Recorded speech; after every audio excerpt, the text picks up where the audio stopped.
You open your bank app on a Thursday afternoon at 3:17 p.m. You know what you're about to see, but you check anyway. The balance sits there, precisely where it was last week. Maybe a little lower, after the car insurance payment. You've worked 41 hours this week, maybe 45.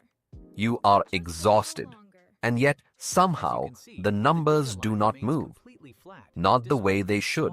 And here's the part you feel, but don't say out loud. This is not a failure of your willpower. This is not a budgeting problem.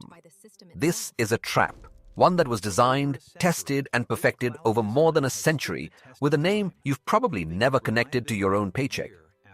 That name is Frederick Winslow Taylor. In 1911, he published a book called The Principles of Scientific Management. Most people have never read it. Most people have never needed to, because the principles he wrote are now embedded so deeply into every office, factory, and service job that you breathe them like air. You don't know they exist, but they are shaping every single dollar you earn and every single hour you spend to earn it. Taylor wanted one thing: efficiency. He stood in factories with a stopwatch and broke down every human movement into its smallest possible unit. He calculated that if a worker lifted a shovel in exactly the right way, for exactly the right number of seconds, the factory could squeeze out a few more units per day. The worker's brain, he argued, was not just unnecessary, but actively harmful. The worker was supposed to stop thinking and start repeating. And from that insight, born in 1911, the modern job was born. Think about that for a moment. Your brain, designed to solve problems in small tribes, is now being optimized like a machine part. That mismatch is not your fault. It's a design flaw in the system. Subscribe to discover more hidden histories that explain why your instincts feel so out of sync with your workday. And tell me in the comments, when did you first feel that your effort wasn't being valued the way you expected? Now, you might think, that was 114 years ago. We've moved on. We have open plan offices and standing desks and mandatory wellness apps. But here's the first crack in the official story. The official story says that if you work hard, you rise. The first crack is this. In 2020, the U.S. Bureau of Labor Statistics reported that 13.5% of the labor force, approximately 22 million workers, were classified as independent contractors or gig workers. That segment typically lacks employer-provided benefits, overtime pay, or collective bargaining rights. The job has not gotten freer. It has gotten more fragmented. Taylor's stopwatch has been replaced by an algorithm that tracks your delivery time, your bathroom break, your idle seconds. You're still being timed. You're just the one holding the stopwatch now, and it doesn't stop. Let me take you to the second layer. In 1913, Henry Ford installed the moving assembly line at the Highland Park plant in Detroit, Michigan. That single change cut the assembly time of a Model T from 12.5 hours to 1 hour and 30 minutes. It was a miracle of engineering, and it allowed Ford to pay his workers wages that were, at the time, relatively high, about $5 a day. But here is the detail that changes everything. Those wages were calibrated. They were set just above subsistence level, just enough to keep the worker housed, fed, and coming back the next day. Not enough to save, not enough to invest, not enough to ever leave. That mechanism has never gone away. It has only evolved. The OECD report from 2022, Working Hours and Income Inequality, showed that workers in the lowest 20% of earners still experience stagnant real wages, even as productivity continues to climb. You are producing more per hour than any generation in history by a wide margin. And yet the surplus is not going to you. It never was. That was not an accident. That was the design. This is a hard truth to sit with. Your ancestors survived by sharing resources and trusting the group. The modern job undoes that trust by design. If you want to understand how to reclaim some agency, subscribe so you don't miss the next layer. And leave a comment. What does calibrated wages evoke in you?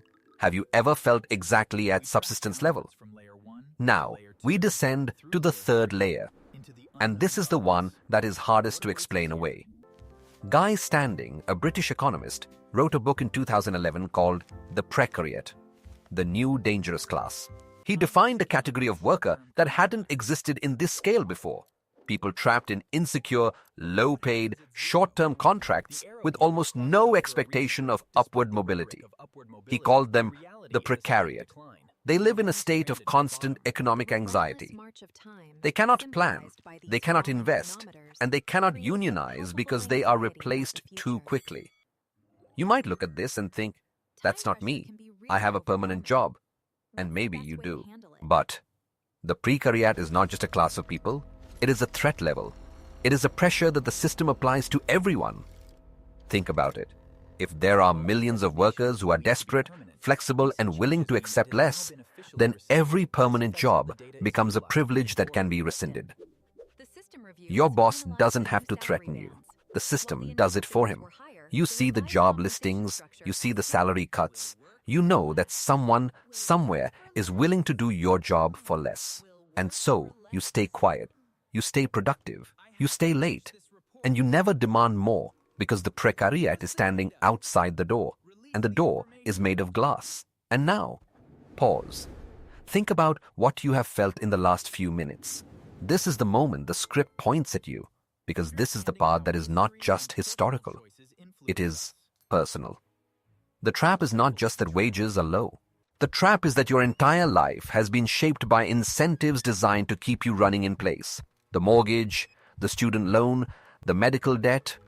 These are not neutral facts. They are tethers. They are the reason you cannot quit. They are the reason you cannot negotiate. There is a mechanism here that is rarely discussed, and it is the most insidious one. Your employer does not just pay you a wage. He also decides what your wage is worth. He sets the value of your time, and then he structures the environment to extract as much as possible from each unit. Taylor and Ford understood this perfectly. They knew that a tired, insecure, disposable worker is a profitable worker. And nothing has changed since 1911, except the stopwatch is now invisible, and the assembly line is a Slack notification that never ends. That Slack notification is not just a tool, it's a trigger. Your ancient nervous system interprets it as a call to vigilance, a threat scan. The system knows this. Subscribe to learn how to separate the ancient alarm from the modern task.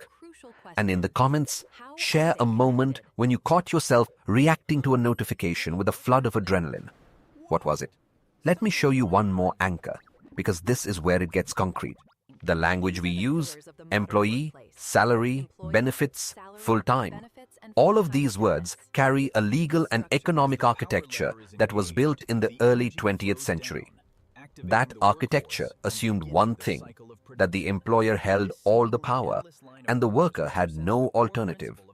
It assumed that there would always be a line of people outside the gate. That assumption has never been challenged. It has only been refined. So here you are at 3:17 p.m. on a Thursday, looking at a number that doesn't move. You work harder than your parents did, longer than your grandparents did, and with more variables. And you are less secure. And that is not your fault. That is the system. But here is the question that opens the next door. If the trap was designed, can it be redesigned?